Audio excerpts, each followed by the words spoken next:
Welcome to Module 2 of Good to Go Sonol. I'm Cheryl Miller from the Diablo Fire Safe Council.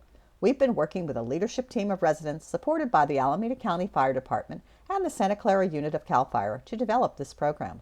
Funding was provided by the California Department of Forestry and Fire Protection as part of the California Climate Investments Program.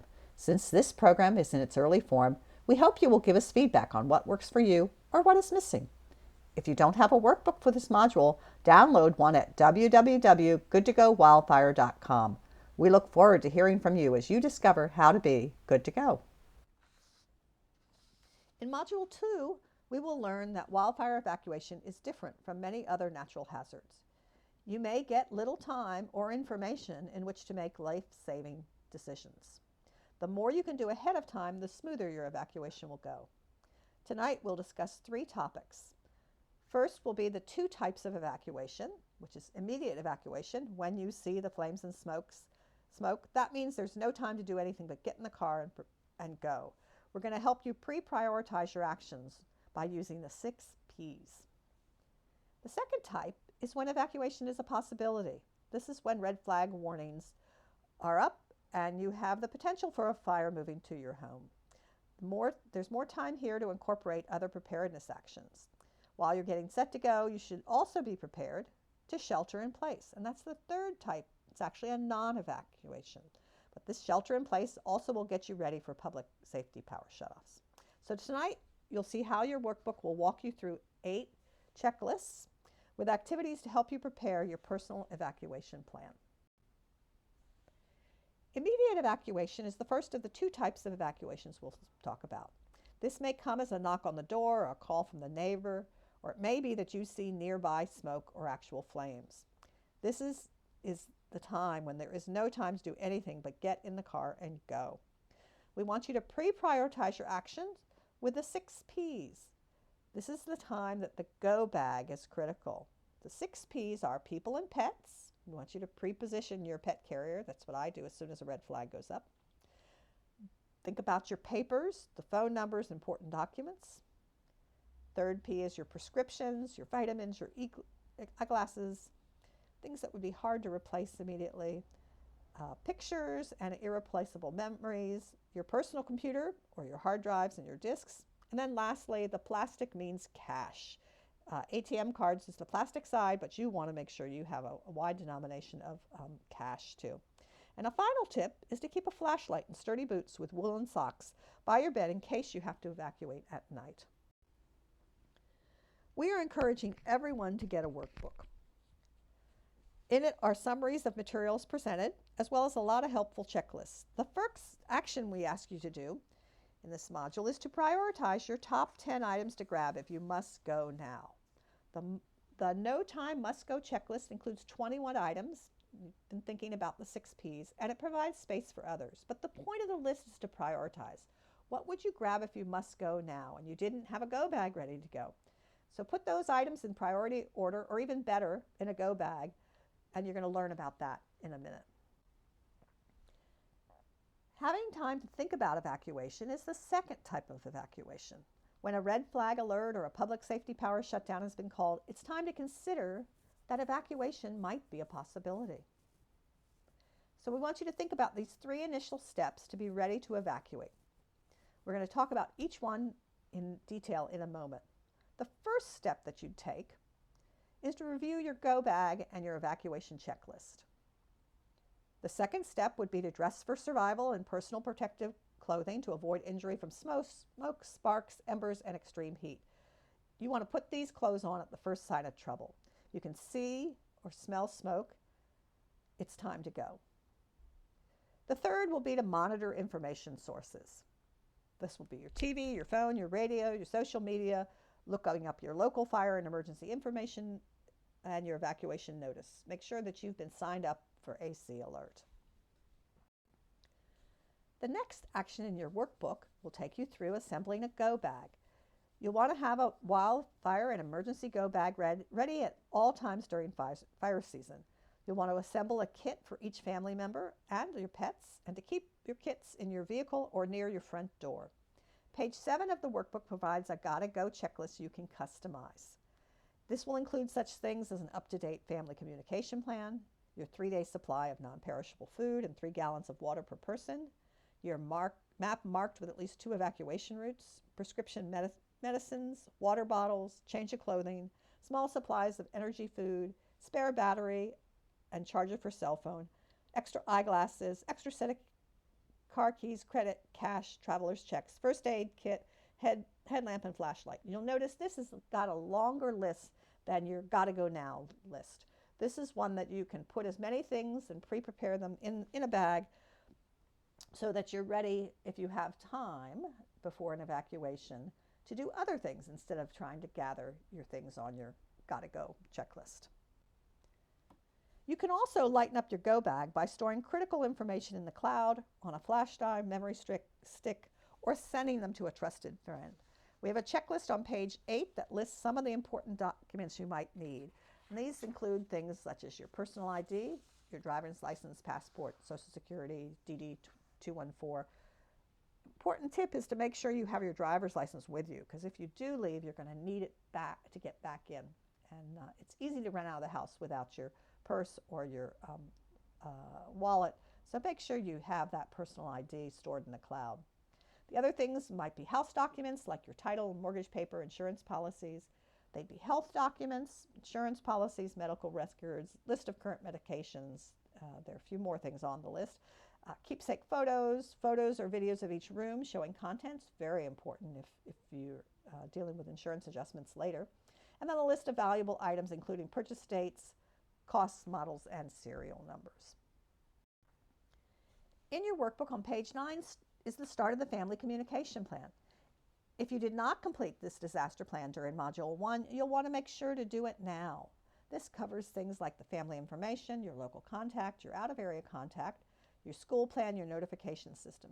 Be sure to post this in an obvious place for quick reference for family members and guests. It may help save a life.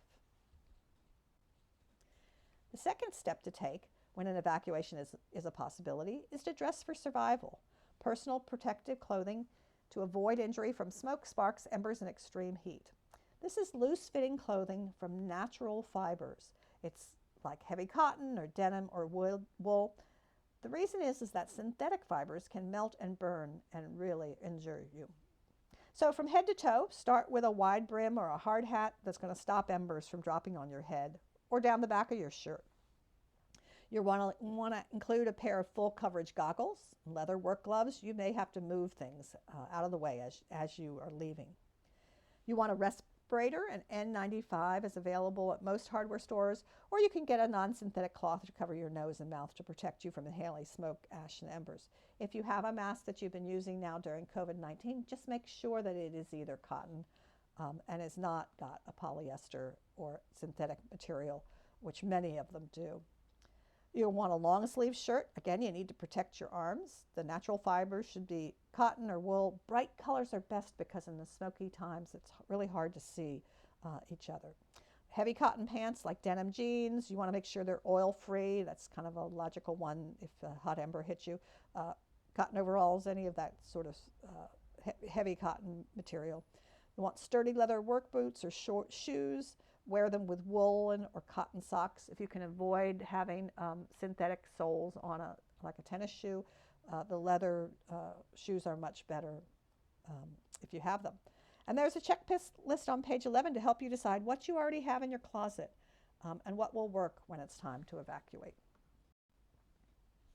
The third step we recommend when evacuation is a possibility is to continually monitor information sources. That's TV, phones, radio, social media.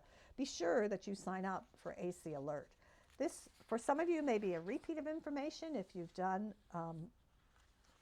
Module 1, but just as a reminder, you're monitoring the daily weather conditions, local fires, and the evacuation notifications.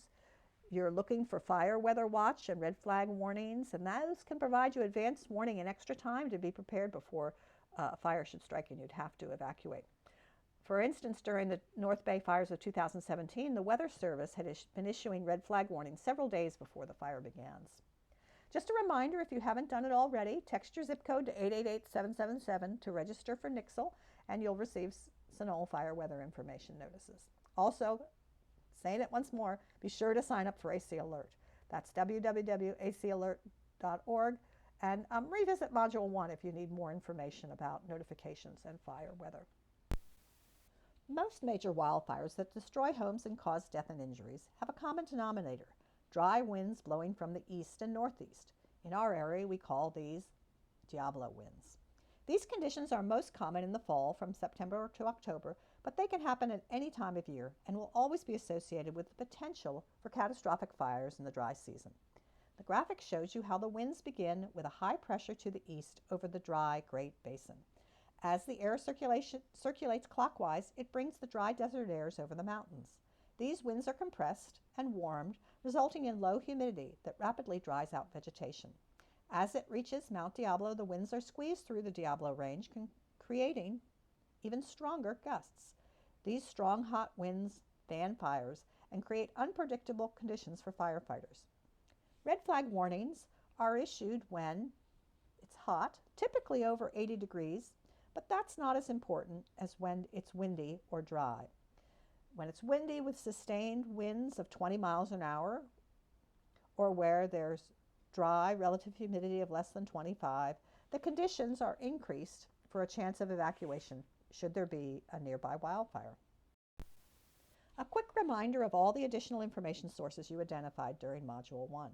Page 13 in your workbook gives you a chance to identify which ones work best for you. If the power is out, local news radio or a NOAA weather radio, if it works in your area, with emergency alerting capability, may be your best options to receive emergency alerts. Keep the radio on in the background during the power outages, red flag warnings, or if a fire should be burning nearby. The AM radio stations have a longer range, so try stations like KCBS, AM 740, or AM 810. Or if you can receive them, try the news stations such as KQED, FM 88.5. In a wildfire and other disasters, your most immediate source of help are the neighbors living around you. The Map Your Neighborhood program guides you and your immediate neighbors through a neighborhood preparedness program to know your skills and equipment as well as your neighborhood needs. Consider a Map Your Neighborhood group, or reactivate one if you happen to have one that just hasn't met in a while. We encourage you to watch the video for an introduction and to get booklets and information from the Map Your Neighborhood website listed on the screen or in your workbook. Then gather your neighbors and follow the directions to map your neighborhood. You'll find that the Map Your Neighborhood groups are developed for a variety of potential disasters, not just wildfire, but they also will prepare you for earthquake, winter storm, flooding, and more. Let's do a quick recap of the key concepts you've learned. You learned about immediate evacuation, and that means no time, gotta go, gotta have your checklist ready to collect the 6 P's and go. And there may not even be time to collect anything. You may just be running to get out for your life. The second type of evacuation is when evacuation is a possibility. We talked about 3 initial steps to be ready to evacuate. You can review your go bag, evacuation checklist, update your family communication plan if you need to, make sure everyone has one. Make sure to dress for survival. And thirdly, continue to monitor the information sources so that you know when it's time to go. Lastly, we also covered sheltering in place and public safety power shutoffs. You want to be prepared for up to 7 days of sheltering in place and use the checklist to prepare. There are several ways to become more involved in Good to Go Sunol. You can take our short survey or sign up on our contact list to receive updates. You can either email your request or sign up on our website. You can host a module. We're happy to set up a Zoom meeting for your neighbors and friends. You can subscribe to our YouTube channel for other modules, or attend a Sunol Citizen Advisory Council meeting for a live presentation. That's also through Zoom right now. You can download a workbook at www.goodtogowildfire.com, or if you have any questions, please email us at goodtogosunol@gmail.com. Get a workbook, prepare for wildfire, and get good to go, Sunol.